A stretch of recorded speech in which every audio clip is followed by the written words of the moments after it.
Number 1, कल फिर से एफआईएस की खरीदारी के आंकड़े आए और जमकर खरीदारी के आंकड़े आए तो फिर बेचा किसने? बिल्कुल। ये खरीद कर गए तो कौन बेच गए? नंबर 1, चलो जिसने भी बेचा हो, लेकिन एफआईएस ने खरीदा तो क्या फिर हम दौड़ेंगे आज जोर से? ये दूसरा। नंबर 3, कल की मिड कैप और स्मॉल कैप शेयरों की गिरावट से कल कोई खतरा तो नहीं? कल अच्छी गिरा, 1% से ज़्यादा 1.5% के आसपास की रही तेजी, राइट, कमजोरी। और क्या बायोनिफ्ट की स्ट्रेटेजी ठीक है या कुछ बदलाव की है ज़रूरत? ये कुछ बड़े सवाल हैं जिनके जवाब हम लेंगे आज। चलिए, तो सर सबसे पहला ट्रिगर हमारे लिए महत्वपूर्ण, जिसका हमें काफी समय से इंतजार रहा है, एफआईआईस की खरीदारी। हो गई खरीदारी, चलिए। लेकिन आज मेरा सवाल दूसरा है कि कल जब हम स्क्रीन देख रहे थे, पहले स्पेशली दोपहर बाद, तो बहुत मामला उठापटक वाला था, सारी स्ट्रेंथ गायब हो गई, डे लो पे चला गया, चाहे निफ्टी हो, बैंक निफ्टी हो। तो जब खरीदा इन्होंने और अच्छा खरीदा तो कौन बेच के चला गया?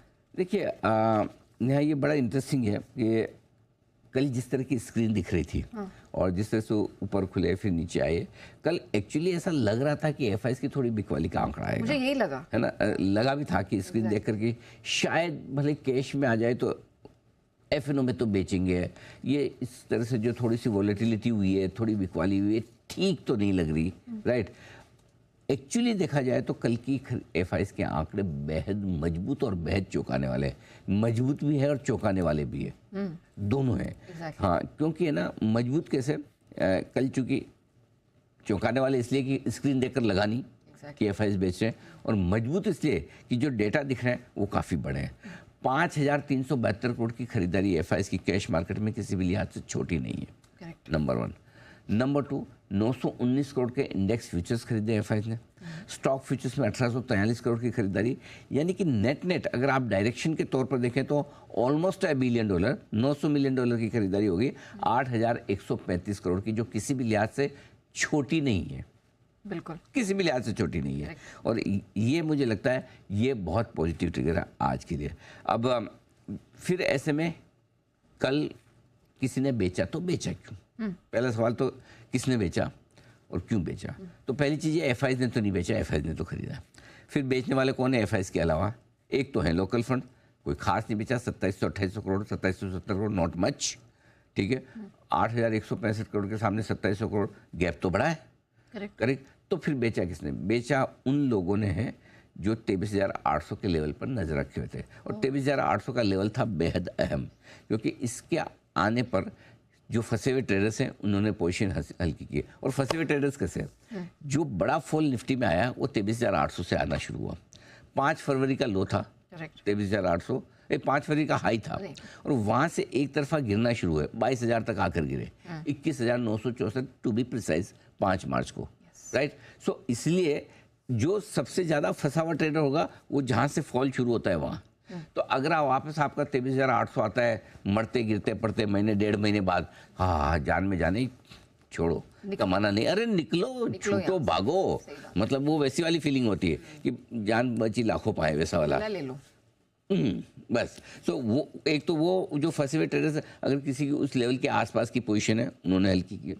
दूसरा ये, ऐसा नहीं कि सब लोग बेच रहे तो कोई खरीद नहीं रहा था, कुछ इन्वेस्टर्स ऐसे होंगे भी, थे भी, जिन्होंने निचले स्तरों पे खरीदारी की पिछले 15 दिनों में, और किसी ने ये नहीं सोचा नहीं कि 15 दिनों में इतना बढ़ जाएंगे हम। सही बात, अनएक्सपेक्टेड तेजी हुई और बड़ा लेवल आपके सामने, तो थोड़ी प्रॉफिट बुक करने में भी हर्ज नहीं, और करना भी चाहिए, तो थोड़ी प्रॉफिट बुकिंग उनकी आई है। तो ये दोनों तरह के जो है, एक फंसे हुए लोग, एक जिन्होंने सही जगह पर खरीदारी की। कई बार ये होता है ना कि आप 1 साल का रिटर्न अगर 1 हफ्ते में बना लो तो आपको लगता है फिर प्रॉफिट बुक कर लेना चाहिए। और अभी भी ऐसा है तो है नहीं कि खतरे के बादल सारे साफ हो गए। सामने ट्रम्प की 2 तारीख की टेरिफ वाली मीटिंग है, एक्सपायरी तक शॉर्ट कवरिंग, उसके बाद क्या? अभी भी एफआईएस जो खरीद रहे हैं थोड़ी शॉर्ट कवरिंग में ज़्यादा दिल खोलकर खरीदारी के मूड में अभी तक नहीं आया। ये कल तक की बात बता रहा हूँ, आज के डेटा देखकर तो कॉन्फिडेंस बढ़ेगा, लेकिन ये सब सवाल जब मन में होते हैं तो फिर आप प्रॉफिट भी बुक करना चाहते हैं। सो वो स्ट्रेटेजी ठीक भी है। सो आई थिंक कल दोनों तरह के इन्वेस्टर्स जो हैं उनके तरफ से थोड़ी सी अच्छा। एक और चीज़ इंटरेस्टिंग है, क्योंकि जो खरीदारी हो रही है वो एफआईएस की तरफ से ज़्यादा, और एफआईएस की तरफ से दिग्गज शेयरों में खरीदारी ज़्यादा होती है। सो मेरा ये समझना है कि यही वजह है। अब ट्रेडर्स इंतजार ये करें कि 23,800 से 24,000 की जो रेंज है, ये क्रूशियल रेंज है रुकावट के लिहाज से। एक बार इस रेंज को पार कर लें तो फिर फ्रेश और नई खरीदारी करेंगे। तो ये 200 पॉइंट की रेंज थोड़ा सा मतलब है ना रुकावट वाला काम है, ब्रेकर टाइप। तो कल भी आप 23,870 तक पहुंचे थे, तो अब देखते हैं नई खरीदारी ट्रेडर्स की तरफ से ज़्यादातर इस लेवल को पार करने के बाद, और शायद इस लेवल को पार करने में ये एक्सपायरी कल तक का समय हम ले लें, ओके, नई सीरीज में देखेंगे आगे। ठीक है। तो क्या माना जाए सर फिर ये जो अब एफआईआईस की खरीदारी, क्योंकि ये आप हमेशा से कह रहे थे जब मार्केट्स गिर भी रहे थे, कहा था कि एफआईआईस का लौटना महत्वपूर्ण है, और कल तो इस मार्केट में एक सरप्राइज ही मिला है, तो आज दौड़ेंगे बाजार? जोश बढ़ाने वाले हैं कल के आंकड़े, इसमें कोई डाउट ही नहीं है। ये आंकड़े देख के बहुत कॉन्फिडेंस आया है, क्योंकि अगर ये आंकड़े थोड़े ख़राब होते, कम मजबूत होते हैं, कैश में बेचा होता, थोड़ा बहुत इंडेक्स में लिया होता, फ्यूचर्स में लिया होता, या कैश में बेचा होता और वहाँ खरीदा होता, तब भी आप मान लेते कि हाँ यार स्क्रीन तो ऐसी है, अगर कल नहीं खरीदा एफआईआई ने तो क्या फ़र्क पड़ रहा है। लेकिन ये, और आप सोचिए एक और बड़ी बात क्या है नेहा, कि ये आंकड़े परसों के मुकाबले में ज़्यादा बड़े कल के।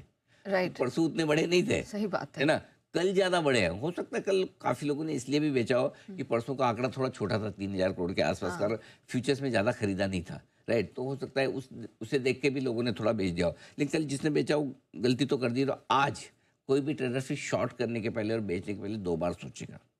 इनफैक्ट कल भी आपने कहा था कि शॉर्ट करने वालों को तो अब सोचना पड़ेगा। शॉर्ट करने का अभी मार्केट बना नहीं है। प्रॉफिट बुक करने में और शॉर्ट करने में फ़र्क है।